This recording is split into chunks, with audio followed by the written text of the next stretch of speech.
Uh, this video here is entitled The Life Force Energy and the Awakening. Okay. Um, what I want to talk about is what happens, when you first feel that life force energy. If you're like me, maybe you entered meditation simply because you were having just some issues with stress, possibly. Um, Maybe you were just a person who friend was actually interested in, and they just kind of dragged you into maybe some a session one day, and that's the way you got into it. But in any event, whatever way you came to be introduced to meditation, um, one either is um, fairly neutral about it. They're just like, waste of time. Or, a person really feels like, oh my God, this is like a new thing. I really felt something when I experienced it. And I think as far as what persons feel, really depends on their lifestyle. When I was introduced to meditation, or when I started practicing meditation, I had just did like a complete 360 as far as um, my health lifestyle, as far as what I ate, my exercise, and just my daily activities. First of all, I had recently became a vegetarian. I was hitting the gym like religiously. I would say about 4 times a week, and I had just became more of a person who's approaching life like, what, I need to just stop being so stressed out about things. So I was just wanting to try new approaches to, just in bettering myself. So I started practicing meditation. And like most people, um, when you sit down initially, the first account that you have is pretty vague. Um, you just sit there and the main thing that's going through your head is just like, okay, I'm supposed to focus. So how can I focus? You started got a million things going on in your head. So the initial thing with it is just trying to quiet the mind.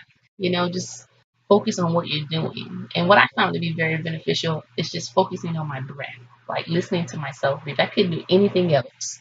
I could just the rhetoric in my head. I could just listen to myself breathe, and I would count. I would go,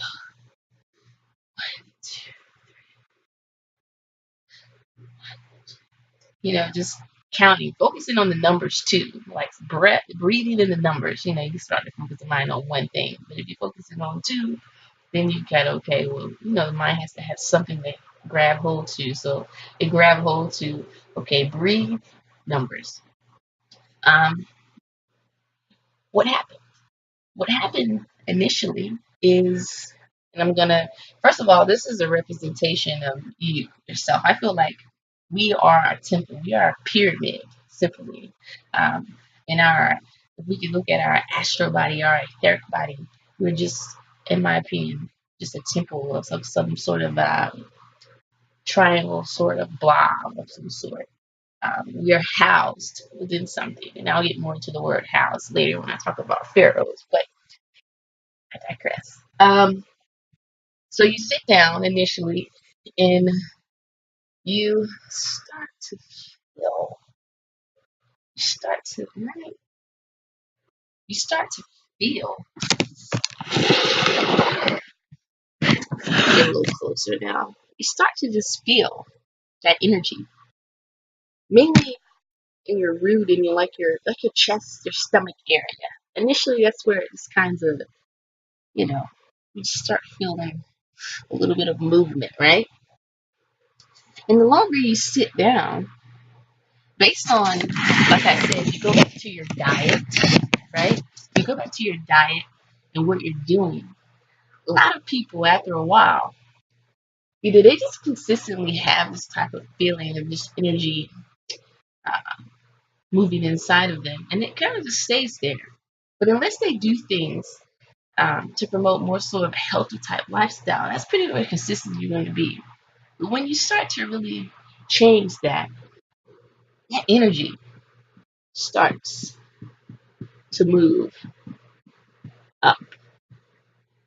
And like I said, once again, based on your lifestyle, the, that up can be pretty gradual, or like I said, you can get this first feeling of energy moving, and then not too shortly after that, you have an awakening, right? And if you have an awakening like that, that typically is what they would call a Kundalini awakening. Okay?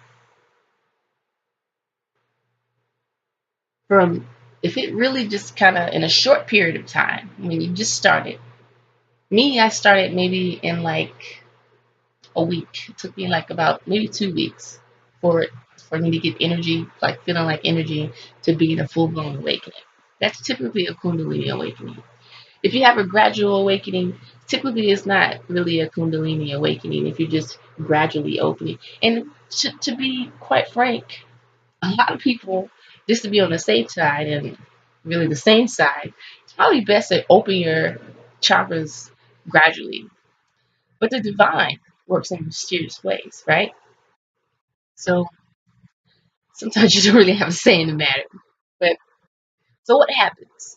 Let's talk in the perspective of that energy has now started to flow, has now went up. Oh my gracious, I need to work on that. Now that energy has went up and it went out the ground. So what you're gonna start to feel here is just that energy up there, right? And when you talk about like a Kundalini awakening, it comes with fury and fire, okay? It's gonna come there and it's gonna keep going, right? And what is its purpose? To create a pathway. Well, it's curious, a pathway. The size of the pathway is very, very important. And you'll find out later on in my videos. But so now that you have this pathway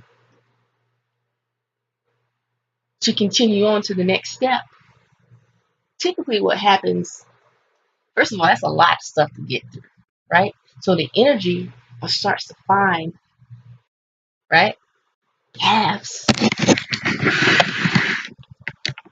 I hate this glare. The energy starts to find paths, right, from your chakras. Little, little hairline cracks is what I call them. And if you get to this point, oh, this is where you'll really feel the energy. And it's really scary at first because you're like, what in the world is this? Um, but that's also an indication of just the mere blockage because really the energy shouldn't be coming out. So it'll start coming out like that. And when you see pictures like that, that's really not the true way that the Kundalini or the chakra system is designed to work. Now, this is just based on my personal opinion.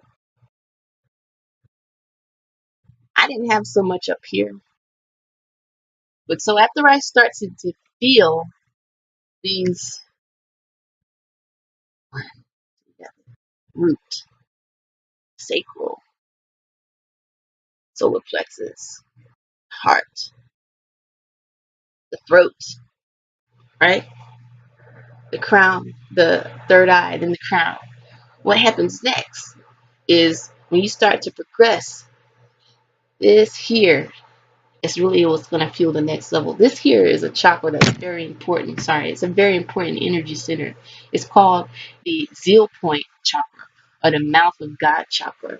And once this thing right here starts going, what it's going to do is it's literally taking life force energy, right? So now you got it from coming from here, but now you got it coming like with the force of God, right? Down and throughout your system. Now, when that back there opens, oh, the divine is present for real. And This is when you'll start to see things. You'll start to see energy, right? Well, you can see energy prior to this, but in my opinion, like the beings, you start to see those beings. You start to feel a sense of something starting to be around you. You start to feel spirals of energy to the side of you. And it's almost out of your corner of your eye, right? You can see these. You can see orbitals of energy around you. And that's what I would call the life force energy and the awakening. You yourself coming to the knowing that, oh my God, I'm not just here, just a blob sitting here on planet Earth. Something else is going on. Something more divine is going on. And then from this point, this is when you start to search, right? We start to search a little bit more and we get a little bit deeper. And how much deeper, we'll get into that on my next video. All right. Thank you guys for tuning in. I'm going to be doing this every week, making a video. This one a little bit more than 10 minutes, but I should have did an outline. I really didn't do an outline, but I'll do that next time. I just wanted to get something out of it. But I'll be going through this, and I'll really be touching bases on the different stages that I went through as far as getting this life force energy to initially consume you and you become a body of light. I'm not quite there, but I'm vibrating very high and manifesting very quickly. And when you see those things come into fruition, like, wow, everything's just energy. But join me next time. Um, Today is Tuesday. Sure, let's make it every Tuesday. Don't hold me to that, but hold me to the weeklies. All right? Peace and love.